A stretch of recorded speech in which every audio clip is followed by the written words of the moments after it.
light up ball to show you. Going around in the big pink washing machine drum. And he's straining to do it. He's straining a bit. This is a top loader. Open the lid, let's have a look.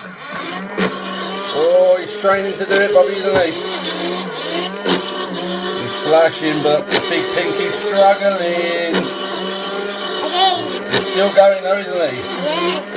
Wow, this is a very old toy washing machine, this one. This is about 25 years old.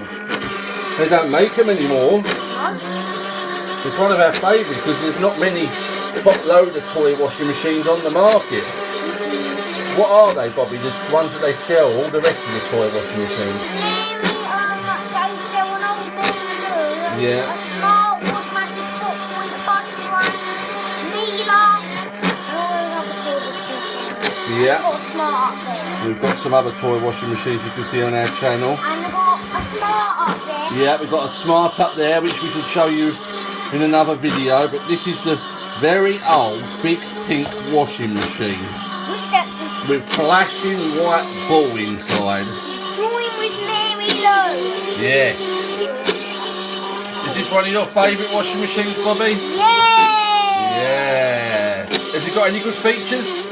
It just turns on. You can put anything in. And what do you